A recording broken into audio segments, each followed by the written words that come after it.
Want to stay. I'm happy to answer additional questions, but we wanted to get it in before the president left for his trip to the NIH. A couple of items I just wanted to note for all of you at the top. Today, as you all have seen, the president will announce new actions to combat COVID-19 as we head into the winter months and face a new variant. We're pulling out all the stops to get people maximum protection from this pandemic. The president will talk about a new nationwide booster campaign to get people their highest level of protection yet. Kids vaccines being widely available and the launch of hundreds of new family clinics to make it easier for parents and kids to get vaccinated together, and free at-home tests for Americans, also making them widely available to people who are uninsured at community health centers and other locations where people can go. Taken together, the actions announced today will build on our strong progress. They will help protect people, slow the spread of COVID, accelerate our path out of the pandemic. Our view and belief, and the belief of our medical team, is that we have the tools to keep people safe. We're executing on a robust plan that builds off of all the actions we've taken to date. We are not starting from scratch here. The slide behind me, as you see, outlines some of the big measures we are taking, and the president will talk more about later this afternoon. Also wanted to note today, the United States government, in coordination with allies and partners, is imposing sanctions to hold the Lukashenko regime accountable for its ongoing attacks on democracy, human rights, and international norms, and for their continued repression both inside and outside of Belarus. This is the 5th time the United States has imposed sanctions on Belarus since August of 2020, and the 3rd joint action with the European Union, the United Kingdom, and Canada this year alone. It reflects our united determination to act in the face of the increased repression, including the detention of nearly 900 political prisoners, and in response to the Lukashenko regime's callous exploitation of vulnerable migrants from other countries and the regime's orchestration of migrant smuggling into the European Union. We will continue working together with allies and partners to hold accountable those responsible for human rights violations and abuses in Belarus. Alex, why don't you kick us off? Thanks, Jen. Considering samples of Omicron were found in Belgium, Germany, and the Netherlands before South Africa identified and announced the first cases there, can you explain how the U.S. is continuing to justify a ban on travel from just South Africa? And is the administration considering bans on travel to any of those other countries? And how long will the travel ban remain in effect? Well, we will continue to assess on a daily basis, and the president is meeting with his COVID team every single day, including this morning, to assess what additional steps should be taken to protect the American people. And he will always err on the side of protecting the American people. The decision to put in place specific travel restrictions from a set of countries was made based on the recommendation of our health and medical team, and based on the fact that there were hundreds, if not thousands, of cases that we were seeing in South Africa, and concern about neighboring countries. So that was the decision that was made at that time. No one wants that to be permanent. As you know, we are assessing and reviewing, working 24/7. Our health and medical teams are, to evaluate, learn more about this variant, and we will assess if additional restrictions need to be put in place. On the Iran nuclear talks, the Israeli PM Naftali Bennett spoke with Blinken today and suggested Iran nuclear talks should be halted and stressed that Iran is conducting, quote, nuclear blackmail. What's the U.S. response? Is there any consideration of halting the talks at this point? Every country, including, of course, our friends in Israel, is entitled to their own point of view. Our view is that a diplomatic path forward, continuing to pursue an opportunity for diplomatic discussions to have greater access, to return to mutual full compliance with the JCPOA continues to be the right path forward. Go ahead, Jen. Jen, the announcement today that the president is making includes requiring insurance companies to pay for at-home over-the-counter tests. Mm-hmm. Reimburse, yes. To reimburse customers for those tests. Will the government reimburse the insurance companies, or do the insurance companies just need to cover that cost? It's a very good question, Jeff. As you know, and I think may have seen in the background call last night, or if not, I'll provide additional information. We expect to have the final rules on this and have this implemented in mid-January. So I expect additional details about how it will work and the functioning of it will be out in that timeline. So that question is just not answerable yet? I will check and see with our COVID team if it is, but again, there's typically a rulemaking process that will be done through HHS that will answer and provide additional clarity on this, on the implementation of it. Okay, and on a separate topic, do you have any updates on White House plans to arrange a call between President Putin and President Biden Foreign Minister Lavrov today said that Moscow will take measures to ensure its own security if the U.S. and its allies refuse to discuss security guarantees.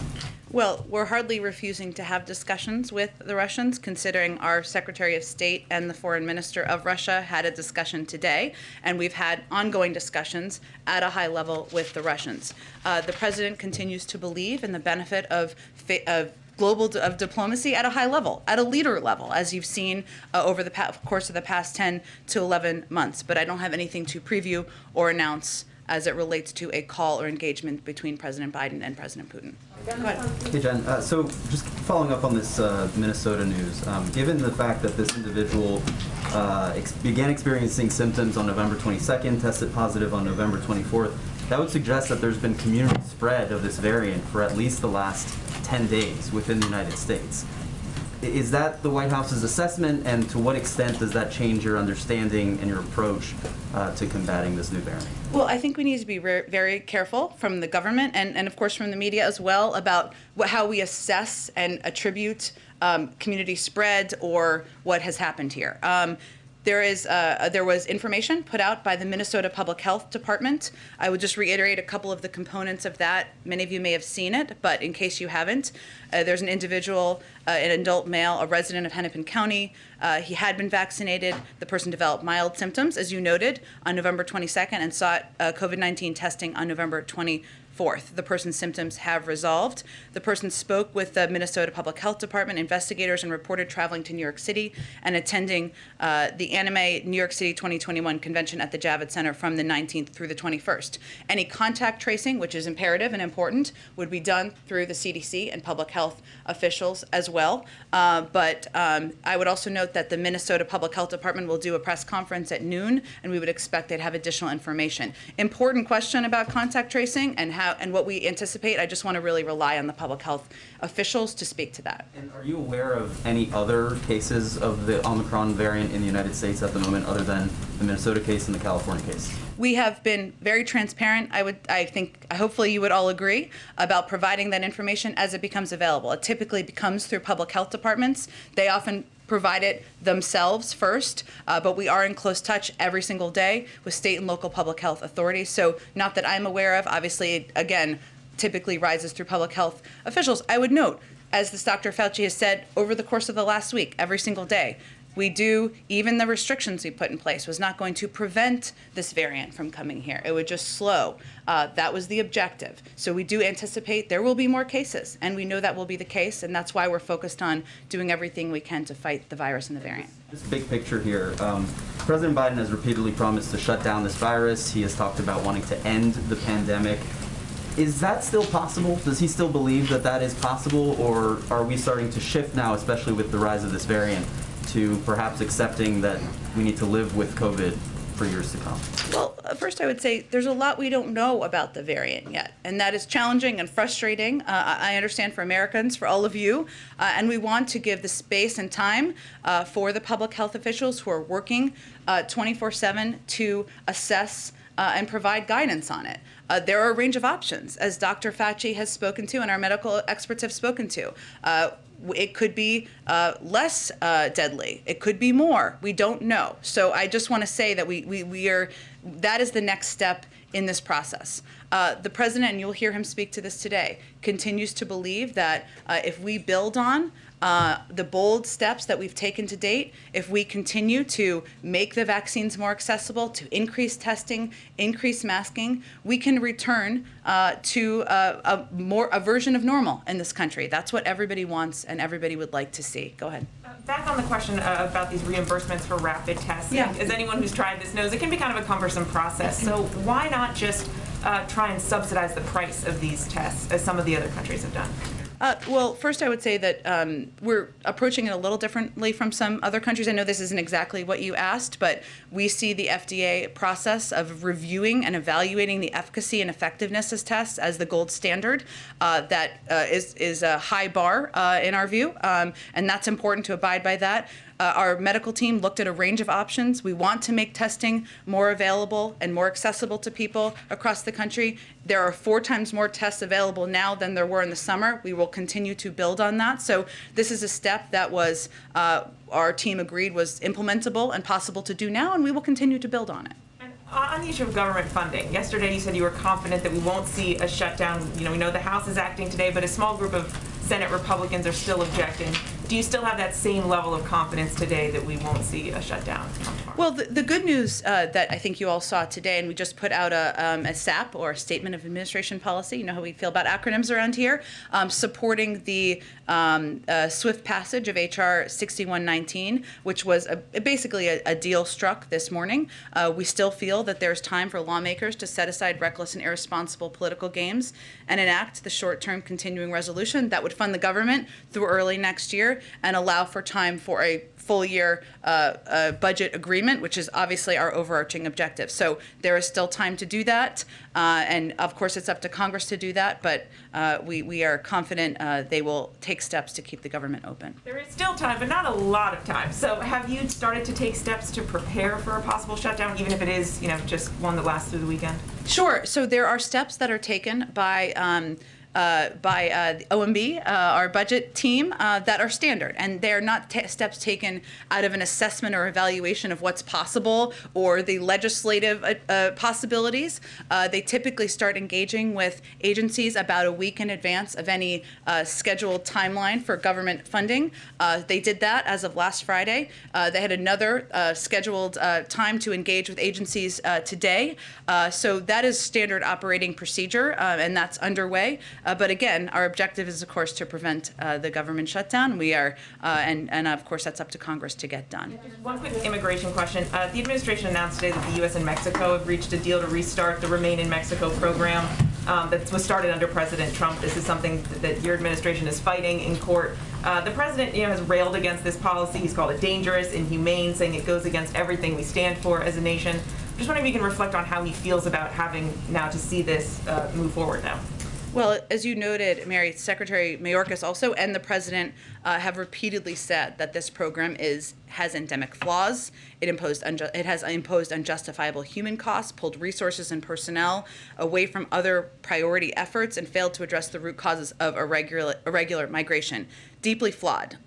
That's why we stopped enrolling individuals in the program on day 1 and subsequently issued a memorandum in June terminating the program. And Secretary Mayorkas issued another memorandum announcing and explaining his decision to terminate the program once again in October. As you noted, though, we are in a situation where we're under a court, abiding by court ruling, and so that is what we are working to implement at this point in time. There are some key changes and exemptions the Department of Homeland Security announced this morning and can speak to, but our view of the program has not changed. We're working to implement under the court order. Go ahead. Thanks, Jen. Another testing question. Sure. So you said you want to make testing as affordable and available as possible. So in addition to requiring insurers to cover at-home tests, is the administration doing anything to make in-person PCR tests more widely available, more affordable? Because as anyone who has had to get a PCR test, let alone a rapid PCR test, knows it can be hard to find one and expensive, and especially getting that quick test is very, very hard. Sure. Part of the plan the president is announcing is free tests, about 50 million tests that we're going to make available at places like rural clinics, community health centers, to ensure they're broadly available in a range of places where people can go and access them. And again, you know, this is part of our effort to build on what we've already done to date. We made $3 billion worth of investments to accelerate the production of rapid tests and expand capacity. When President took office, there were 0 at-home tests available. Now there are 8. This supply will quadruple this month from where we were at in the summer, and we're going to continue to build on this. So this is a step to make it more affordable for people at home, but to also make them more widely available at a range of locations, community health centers, rural health clinics, so that people can go and find them. And on abortion, based on what we heard at the Supreme Court yesterday, is the White House concerned that this Supreme Court is about to overturn Roe versus Wade? And what, if anything, are you doing to prepare for that possibility? Well, I'm not going to make an assessment of how the Supreme Court will rule, but what I will say is that the President is committed to working with Congress to codify the constitutional right to safe and legal abortion as protected by Roe. He's announced his strong support for passage of the Women's Health Protection Act, urges Congress to pass it. And again, I would reiterate something I conveyed yesterday, that he believes that Mississippi's law blatantly violates women's constitutional rights to safe and legal abortion. Every American deserves access to health care, including reproductive health care. We're not going to predetermine how the Supreme Court will rule, but he supports codifying Roe through Congress. That's something that they can act to do. You think that's a real possibility? There is a bill currently, the Women's Health Protection Act, and he urges Congress to pass it. Go ahead. Thank you, Jen. A handful of key aides have announced either that they are leaving the vice president's office or are reportedly going to be leaving the vice president's office soon. Is the vice president not satisfied with the staffing that she has had so far, or do people just not want to work for her anymore?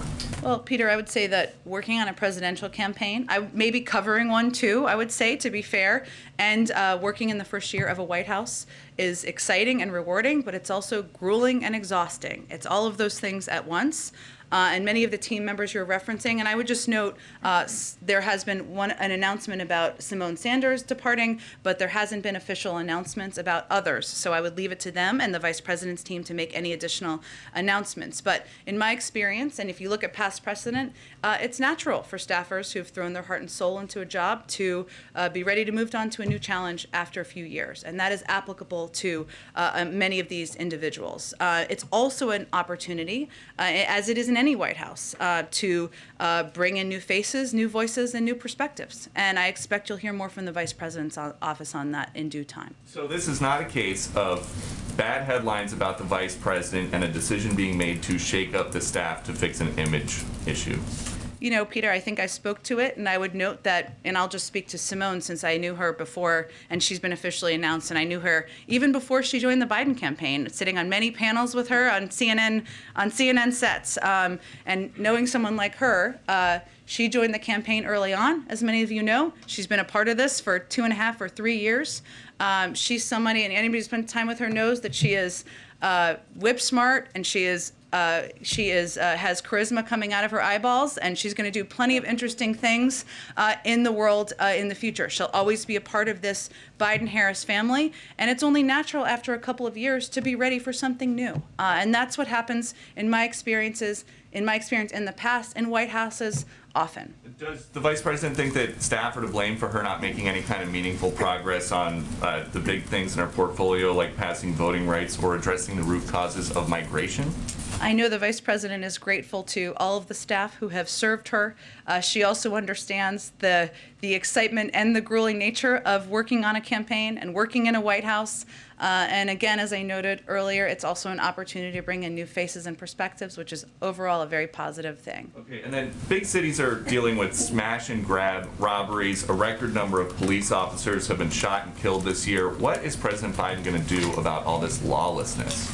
Well, Peter, I would say that, one, the president proposed additional funding in his budget over the funding that had been proposed by the prior president to increase and support local police departments, make sure we keep cops on the beat, and we ensure that local communities are working in partnership to crack down on crime and any dangers they see in their community. So that's one of the steps. We've also worked with a range of communities across the country on strike forces, as you know, something we've talked about in the past. We're continuing to implement that from the Department of Justice, but the president absolutely believes that community police forces can have an important instrumental effect in helping keep communities safe. And does the president still think that crime is up because of the pandemic?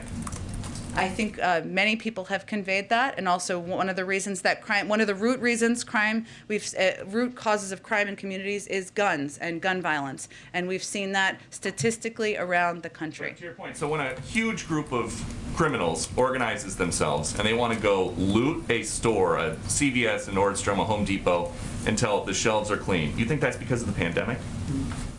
I think a root cause in a lot of communities is the pandemic, yes. Go ahead. Thanks, Jen. I wanted to follow up on some of Alex's questions about some of the travel restrictions Sure. in Southern Africa. You say that the White House will continue to reassess those, but I wonder, we heard from the UN Secretary General who called these travel restrictions a form of travel apartheid. Is there any diplomatic effort underway on the part of the administration to address the concerns that have been raised about this decision? Yeah, Mike, it's a great question. I mean, we, of course, are in close touch with, at a diplomatic level, with leaders in these countries about the steps we're taking and why we're taking them. And it's not meant to be a punishment. It is steps recommended by our public health officials and medical experts in order to delay the spread of a variant. Not prevent it again, but delay, in order to give us more time to assess and evaluate what this variant means. But of course, we are in touch through diplomatic channels. Part of the plan that the president is discussing today calls for accelerating the distribution, 200 million vaccines in the next few days to the international community.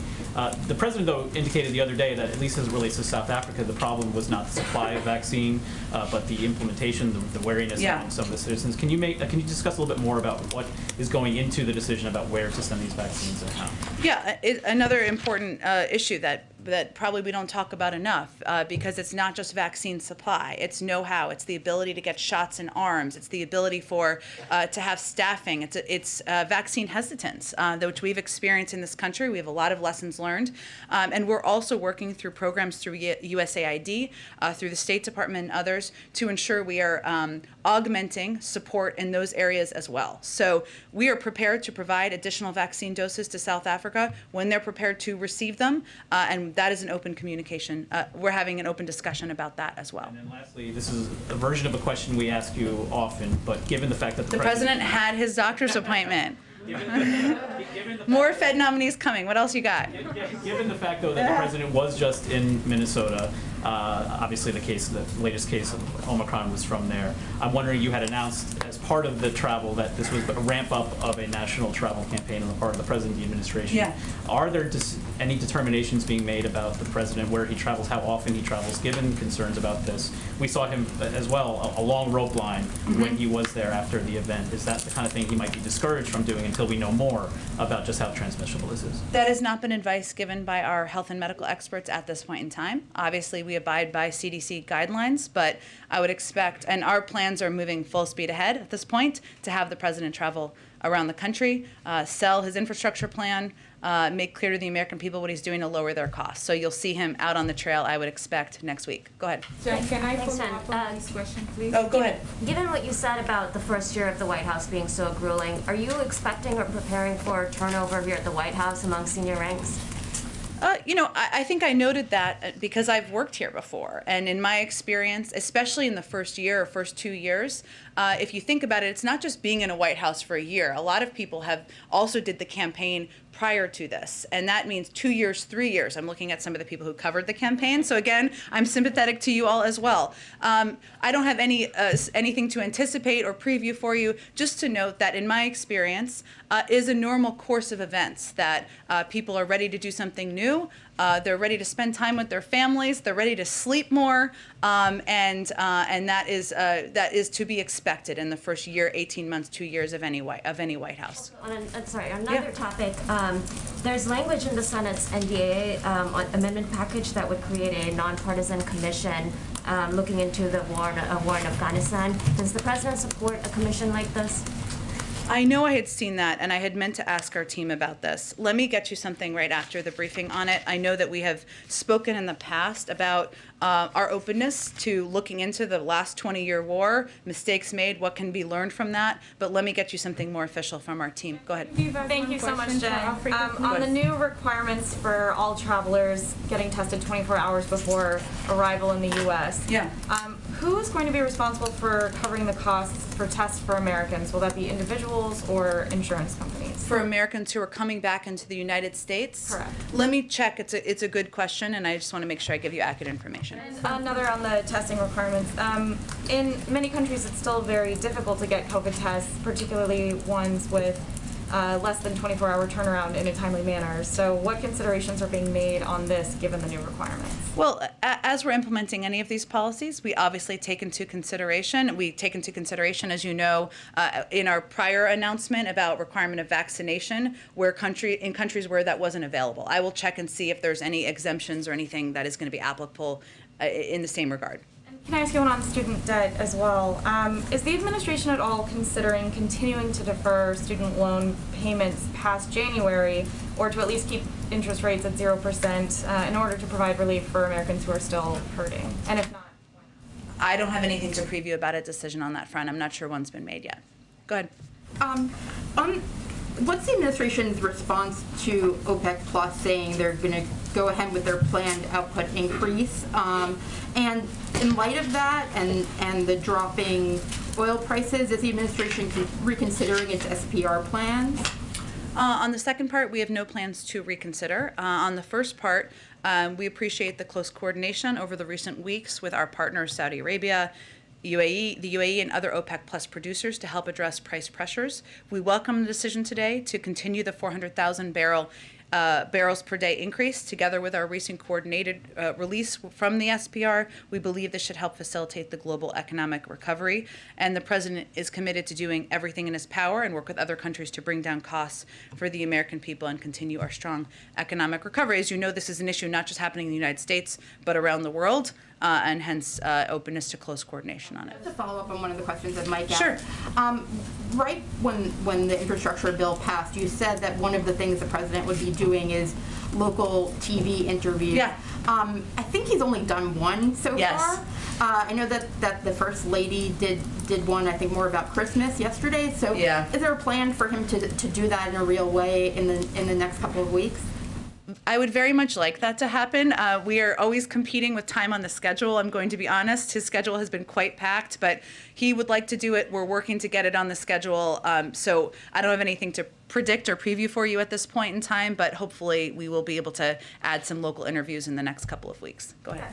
Thank you. Is there anything beyond economic sanctions that the United States is willing to do if Russia takes more action against Ukraine? Well, I'm not in a position to preview at this point in time anything we're considering. Obviously, our Secretary of State is still on the ground, I believe, having these conversations with our European partners, and anything we would do in close coordination with them. As you know, one of the areas of discussion has been providing additional assistance, security assistance to Ukraine. I don't know if you're asking about that, but I would point to that. We have provided a great deal of assistance over the course of the last several months. So that's another area, obviously, we would look at, but I don't have anything to preview on any of these fronts at this point in time, other than we are in close coordination, preparing a range of options, and have conveyed directly to the Russians that if they proceed as they did in 2014, that we have a range of options that we will consider taking. One question on COVID, and I know that you kind of get variations on this a lot, but with the testing, public health people are saying, well, why not just ship these rapid tests to every American household? Or why not require vaccine or a test to fly domestically? Why not go further in the direction of public health and mandates, given the potential risk and the fact that we're headed into winter? Sure. Well, one, I would say that nothing is off the table, including domestic travel. But we do have some protections, some strong protections in place already, including requirement of mask wearing, which was extended, doubling of fines if people are not in compliance. How we look at this is, of course, we base our decisions on the advice of the health and medical experts, what's going to be most effective, and what we can implement, what is most implementable. So we look at a range of factors as we make decisions about what steps we can put in place. So again, nothing's off the table.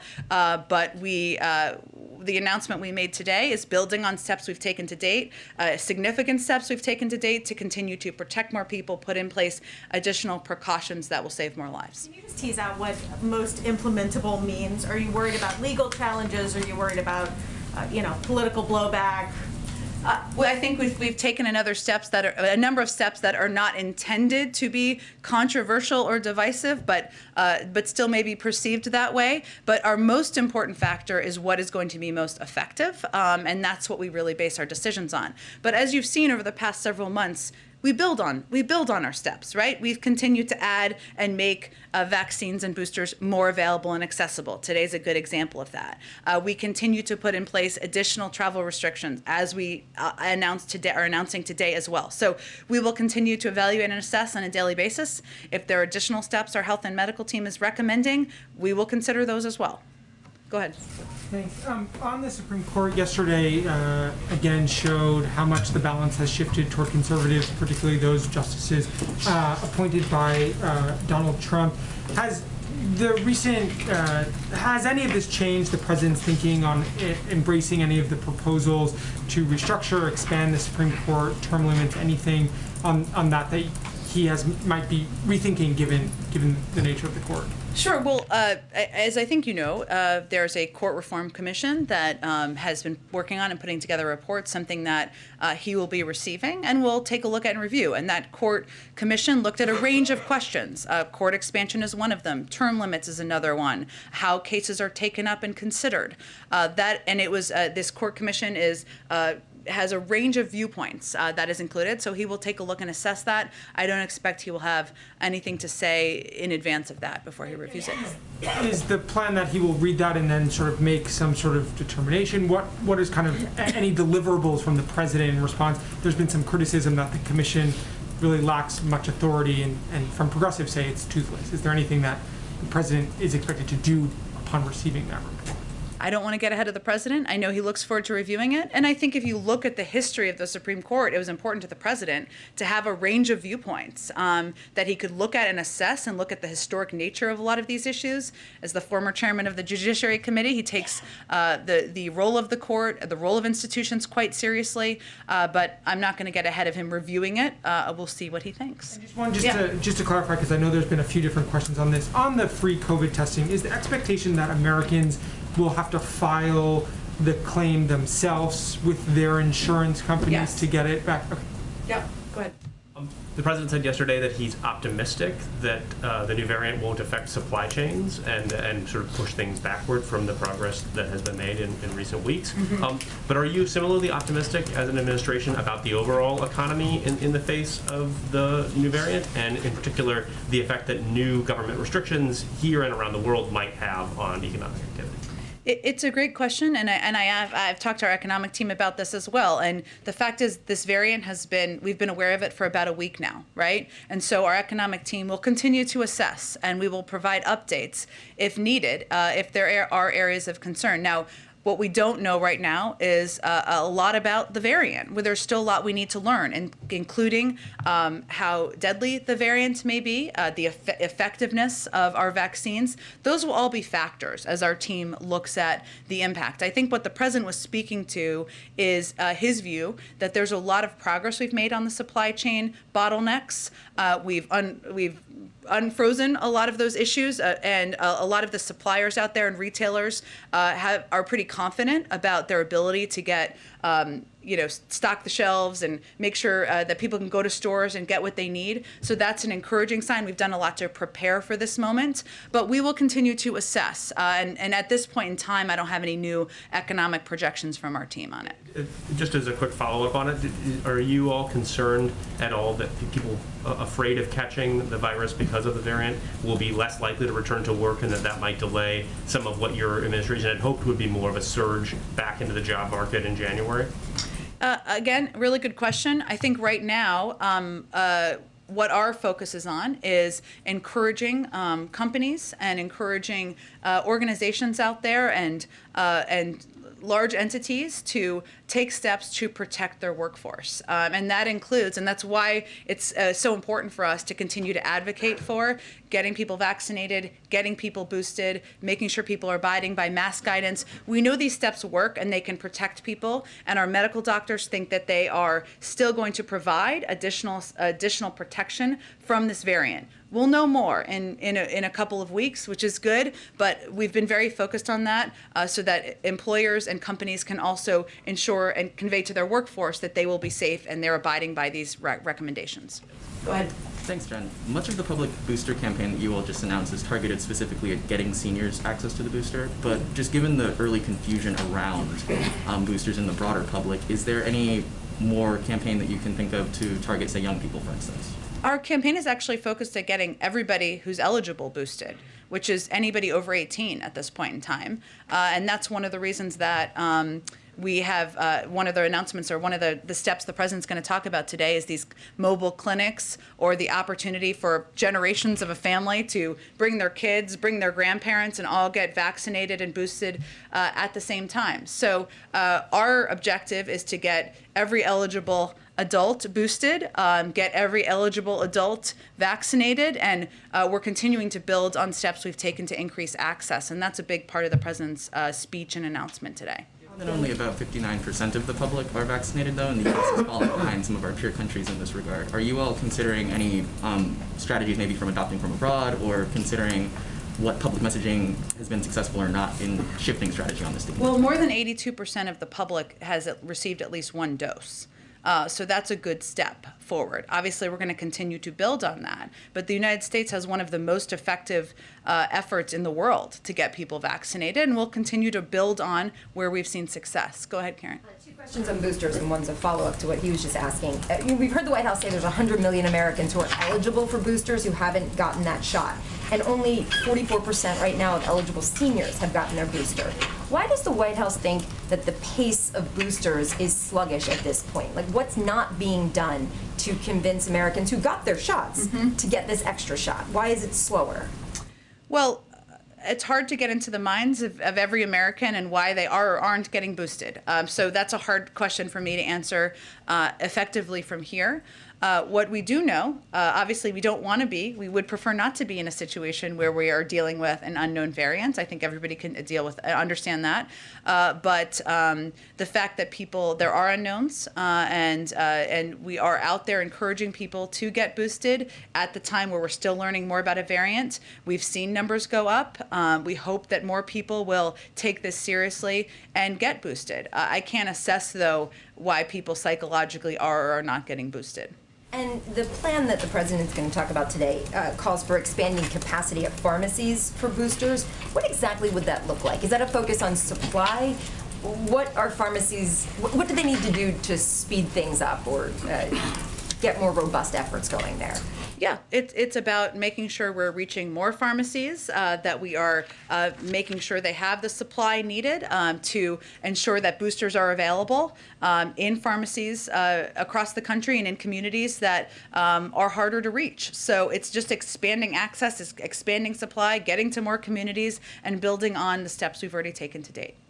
Go ahead. A question on shipping vaccines overseas. As part of the announcement today, the administration wants to accelerate shipments overseas, 200 doses in 100 days. What is enabling that acceleration? Is it higher production? Is it shifting from domestic use to international use? Can you explain a little bit more about that? Well, we've always committed to doing both domestic and international use. I don't believe it's taking away from our domestic supply. Yeah, it's expediting our plans to provide vaccines to the global community. We've also been able to move more quickly as it relates to giving vaccines to a lot of countries because we've done this before. There's a blueprint. And in the initial stages, I think many of you may remember, there were sometimes logistical or other hurdles we had to get through with countries. Now we have a blueprint and ability to do that, so it can move a little more quickly. But I can check and see if there's more detail on how we expedited it logistically. And China says they're contributing as many, if not even more, doses than the United States is. Obviously, the administration said that they're the biggest provider of vaccines overseas. How do you compare what the U.S. is doing and what China is doing? How do you compare those two vaccination efforts? Well, I don't have their numbers in front of me, but what I can convey is that we are providing doses to the global community with no strings attached. I don't think that's the case for every dose from China. Should have an assessment of how effective the Chinese vaccine is? I don't have any from here. You should ask the public health experts that. Go ahead. I just wanted to follow up on the issue of domestic air travel that came up a second ago. You said nothing is off the table. Does that mean there are active discussions about a vaccine requirement or some other change when it comes to domestic air travel? Can you clarify how active that conversation is, whether we could see something before Christmas? I don't have anything to predict on that front. There are active discussions about a range of things that will never see the light of day every single day. And our COVID team is going to continue to bring ideas forward, continue to make recommendations. We'll see what they come up with and what's discussed. And the president takes their advice and counsel very seriously. But I would say there's discussions about a range of options every day. Go ahead. Thanks, Jen. I have two questions about the upcoming Democracy Summit. Sure. So there's been concern among some Asian countries that the summit is putting them in an uncomfortable position because they feel like they have to choose between the U.S. and China. What is your response to that? And Russia's foreign ministry and the Chinese embassy also raised concerns recently about the summit. So what is your response to their criticism that the summit is dividing countries? Well, our objective with this summit is to bring together 110 governments representing diverse democratic experiences around the world, as well as civil society and private sector leaders, to discuss how we can work together to protect democracy around the world, to stand up for democracy around the world. That's nothing we're going to apologize for, no matter what the criticism is from any country around the world. And it's an opportunity to also be clear that we should always be, no democracy is perfect. No democracy is ever final. And we should continue to build on that, discuss, engage, encourage positive change. So that's our objective, and hopefully countries who participate will feel this is an opportunity to be a part of that positive change moving forward. Go ahead. Thank you, Jen. I appreciate it. So on these new COVID guidelines, only the new transportation mask mandate or the extension has a date attached to it. That is extended to March 18th. The rest of the measures are in place for the duration of the public health emergency.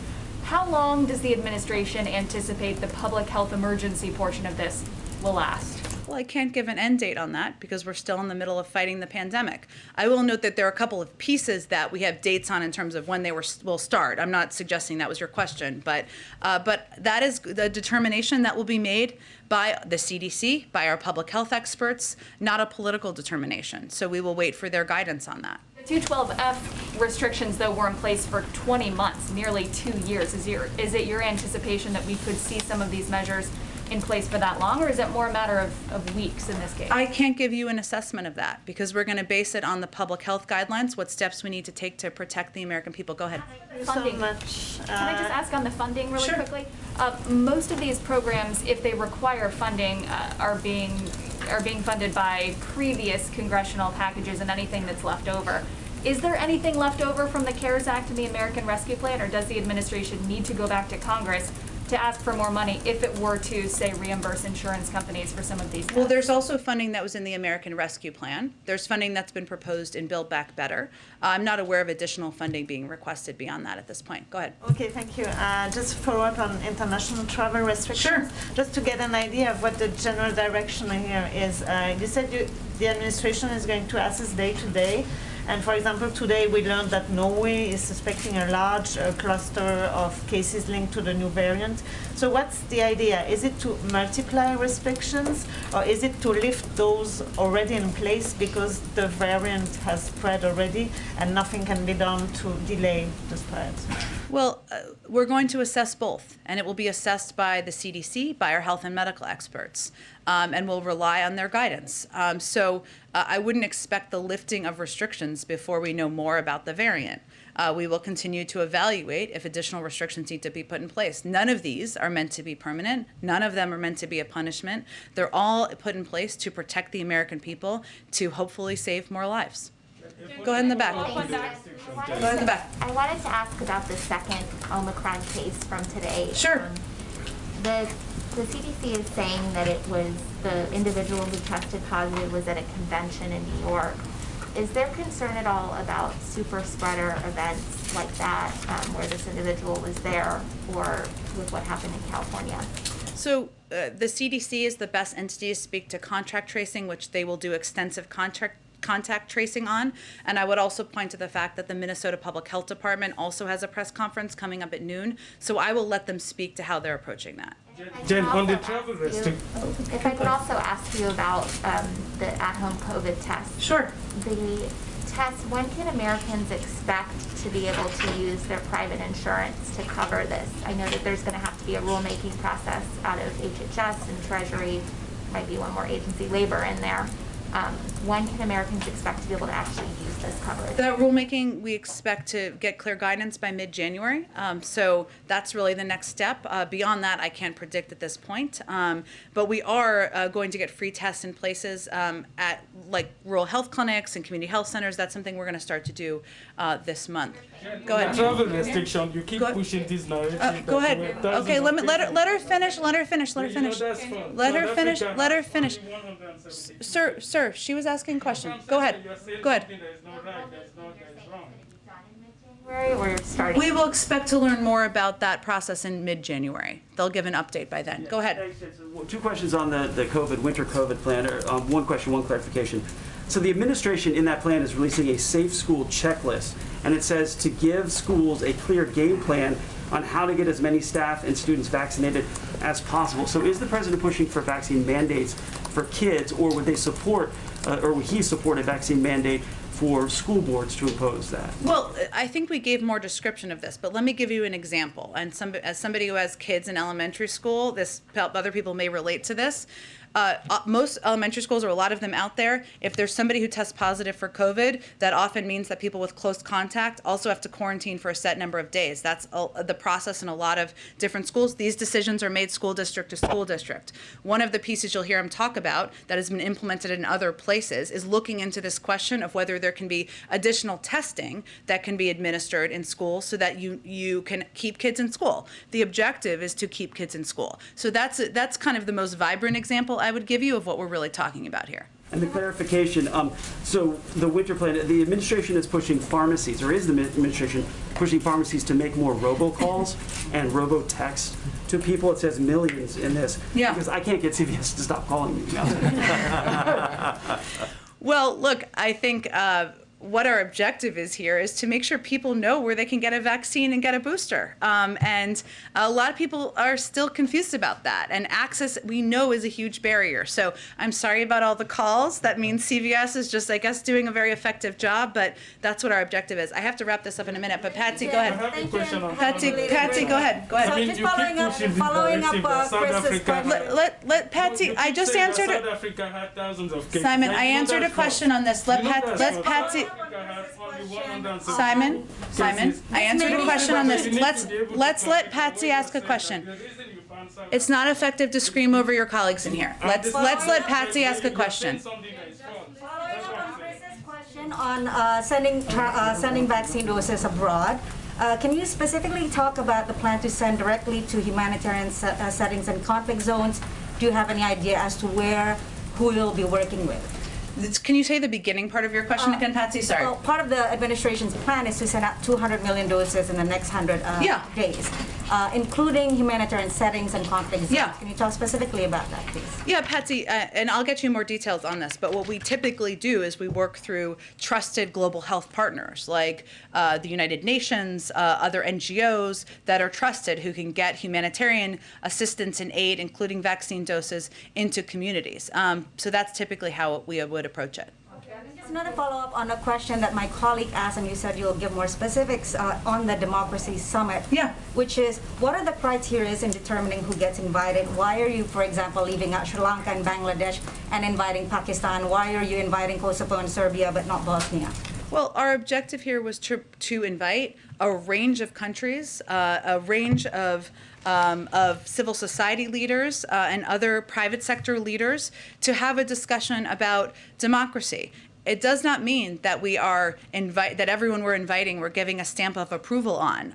Every democracy is a work in progress, and it doesn't mean that we are giving the opposite of a stamp of approval or a negative stamp to people who are not invited. This is just meant to be include and invite a diverse set of voices, countries who can speak to our global effort to protect democracy. George, I'll have to be the last one. Beijing Olympics, if you don't mind, if you have any more updates on whether the president has made his decision on the Beijing Olympic, and whether the decision-making process include considerations on human and women rights in light of the treatment of the Chinese tennis player Peng Shuai after she disclosed that she was sexually mistreated by a Chinese official.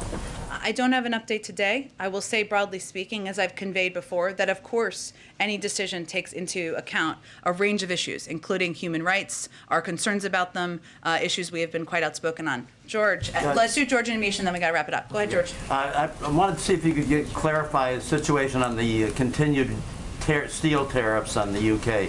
There was a report in the FT that said that was because of concern that the British were going to harden the border with Ireland. The UK trade minister said that's a false narrative. Is there a link? I'd have to check on that with our team. I haven't delved into that deeply today, so let me do that, George, and we'll get back to you. Go ahead, Jamish. Hi, I have two quick questions. The first is just because the Omicron variant is in several states, I'm just wondering if you could talk a little bit about why the travel ban still makes sense. And I know you talked about the timeline still being iffy, but could you just maybe explain a little bit more why those travel bans make sense right now? Well, again, this is all based on, it's not a decision made out of the White House. Ultimately, it's based on the recommendation always of our public health and medical experts. They have advised several days ago the president to put in place restrictions on a set of countries where we are seeing the variant, specifically in South Africa, spread to hundreds, if not thousands of cases, and neighboring countries because of the concern about spread. We will evaluate every day if those restrictions, any of these restrictions should be expanded upon. But again, there's more at this point. We're still learning about the variant that our team is working 24/7 to assess. And I don't have any prediction of an end to any restrictions or additional ones at this point in time. Part of the administration's ramp up is requiring insurers to cover the cost of rapid tests. But there are obviously millions of Americans who don't have insurance. So I'm just wondering why not just subsidize the tests directly and give them and give them out freely like they do in Europe, given the fact that there are so many Americans that are uninsured? Well, I answered a version of this a little bit earlier, but let me repeat some of the I think most important points here. One, we believe that our process for evaluating tests is the gold standard that other countries and parts of the world don't meet. We have 8 approved by the FDA. I believe I'm correct in that.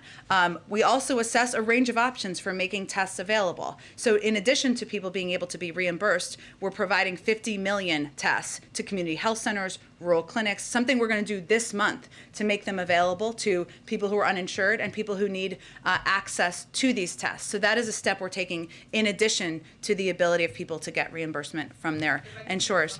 Just won't remain in Mexico. I know that there's a deal that's been struck. I know the lawsuit has forced President Biden to sort of have to deal with reinstating it. What's the next phase of this? Because obviously advocates are saying making asylum seekers stay in Mexico and remain in Mexico is dangerous and also a violation of their rights. Is there sort of a plan for that? Well, I would say first the Department of Homeland Security, and just to reiterate some of the points I made earlier, but just in response to your important question, the president continues to believe that MPP has endemic flaws, imposed unjustifiable human costs, pulled resources and personnel away from other priority efforts. That's why we ended the program. That's why the Secretary of Homeland Security has repeatedly issued memos expressing the point of view of the administration. As you noted, this is a court order issue that we are implementing. The Department of Homeland Security can speak to the specific aspects of this, but they did announce some key changes to the program being announced to address some humanitarian concerns. It's in the courts currently, so that's where it is. But even as we are in a position where we have to implement it, we made some changes that they can detail in more further detail. Okay, thanks everyone. 6 of the African countries that were banned have 0 cases. And South Africa doesn't have thousands of cases. Thank you, everyone. Have a good